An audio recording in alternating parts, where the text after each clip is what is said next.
Hey, thanks for checking out my video. Today we're making a secret family recipe of mine for peanut butter fudge. However, it's actually not just peanut butter fudge, it's peanut butter chocolate fudge. So if you're a fan of like Reese's peanut butter cups, you'll love this. And I'm not typically a fan of fudge because sometimes it's just so sweet, it just doesn't appeal to me. But this recipe is really different than any other fudge recipe I've ever seen. It's got a lot of peanut butter in it, which cuts the sweetness, and I just think it's better than any other fudge I've ever had. Of course, I grew up on it, so I've been eating it for 60 years. But I'm going to share it with you, and we'll go ahead and get started. The ingredients are very simple. We've got sugar, 2 cups of sugar, 3/4 cups of milk, 1/3 of a cup of cocoa. Whoops, making a little bit of a mess here. And I would normally use a saucepan for this, but since the view from the camera is better if I use this sort of frying pan, I'm gonna do that so you can get a better look at it. So what we're gonna do is we're gonna cook this sugar, milk, and cocoa to just about softball stage. Softball stage is about 230 degrees, and I usually do use a thermometer when I'm making this just so that it comes out extra perfect.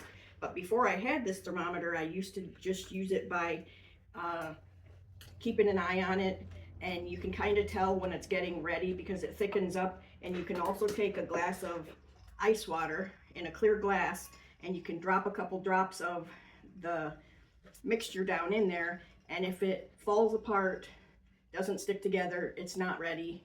And if it hangs together in like a little ball, then that's softball stage. So we'll try both. We'll use the thermometer and we'll use the ice water trick so that we know that we get it at the right place, because if you don't cook it long enough, it doesn't firm up and you end up having to eat it with a spoon, which is, you know, tasty, but that's not the intention. So, and if you cook it for too long, it gets real dry, and it still tastes okay. I've eaten it that way many times before when I've accidentally overcooked it. But it's good to have it just right, you know, so that it's creamy and perfect, and that's what we're going for today. So it takes a while. Once you get your milk and your cocoa and your sugar in there like we have now, it's probably going to take about 10 minutes. So I'm going to speed up the video so you don't have to watch this for 10 minutes. But I got my 8x8 pan ready here. I put a little parchment sling in there so that it'll pull out real easy when I get ready to cut it. So the other ingredients are a heaping cup of marshmallows, and they only had the real big marshmallows when I was at the store today, so I took and cut them into quarters so that they wouldn't be so gigantic, so they'd melt a little easier. And then the other ingredient is peanut butter, and it's a heaping cup of peanut butter. So the recipe is 2 cups of sugar, 1/3 of a cup of cocoa, 3/4 cup of milk, a heaping cup of marshmallows, and a heaping cup of peanut butter. So right now we're just waiting for it to come to a simmer, and then, like I said, it takes about 10 minutes to get to the stage we're looking for. So I'm gonna fast forward this a little bit so you don't have to watch this for 10 minutes. And when it gets a little closer, I'm gonna change the view of the camera so you can see right into the pan.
Okay, so the fudge is done, and I just want to explain to you about, I think I may have misspoke and said that softball stage is 135. It's actually 235. And so I waited until I got to 235, and then I threw in the marshmallows and the peanut butter. And I wanted to show you the little ice trick that I did.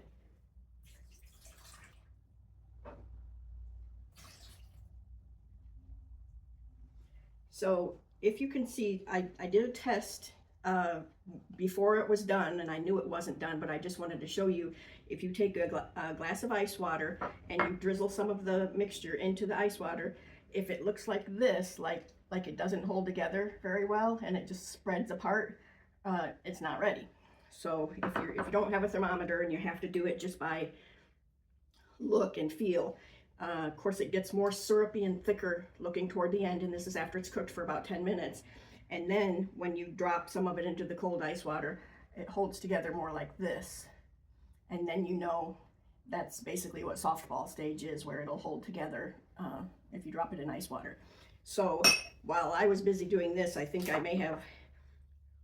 might have cooked it just a little bit too long while I was busy trying to make sure that I was cooking it at the right amount of time, because sometimes it's not quite this thick when you put it in the pan. It's still going to be good, I can tell that, but I've made it before where it's, when you pour it in, it's a little more liquidy, and if it'll be more creamy if you haven't overcooked it. And hopefully I haven't overcooked it. It's going to be good either way, but if it was a perfect batch, I would say it would be a little looser than this when I poured it into the pan. But like I said, I may have overcooked it by a couple degrees. It won't make a big difference. It'll still be really good. So I'm gonna have to let this cool just a little bit before we can cut it, and then we'll take a look at it. Okay, so our fudge is done. I let it cool for a little bit. I'm gonna pull it right out of this pan with the sling, and you can see it's a nice block. Like I said before, you know, yours might turn out a little smoother, and that's okay. It's good either way. If it's undercooked a little bit, or I don't want to say undercooked, but if you're taking it off the heat right at 235 and get everything mixed in there, it may be a little smoother than this. This was probably more around 237 by the time I actually got it off the heat and got the marshmallows and the peanut butter into it. So it's a little bit more well done, but it's still gonna be really good. And then I'm gonna go in half. So cut it in half, and then I'm gonna cut each half into 3 strips.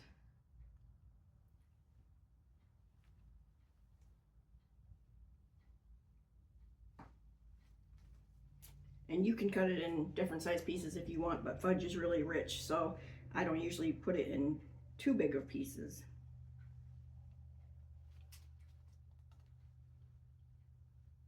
And it's still kind of warm, so if it looks a little soft to you, that's why. So what I usually do whenever I'm cutting anything in a square or a rectangle, now if I'm doing it for the bakery that I cook for and I have to have a certain amount of pieces, then I have a different way of doing it. But if I'm just at home and I'm trying to cut it into even pieces, I'll usually go in half, and then I'll take each half and decide whether I'm going to cut it in half or cut it into thirds. But anyway, if you start out going half, and working your way down that way, instead of, you know, starting at one side and going 1, 2, 3, 4, 5, oops, get to the end and you have a real skinny piece, and at the other end you have a real fat piece. It just works out a whole lot better if you go half and then decide what you're gonna do with that half.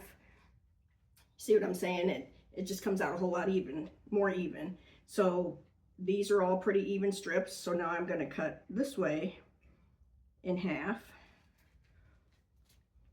And then I think I'm actually gonna do each half in half again. And then each one of these sections now I'm gonna cut in half again, so that they are sort of just little bite-sized pieces.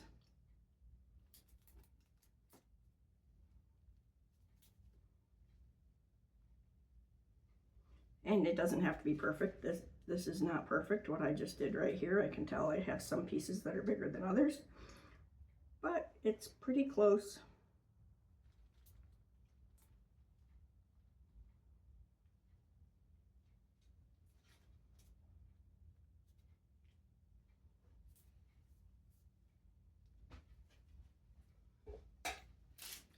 Okay, so, whoa, about slid right off the end right there. They're pretty even. And I'm going to take an end piece here.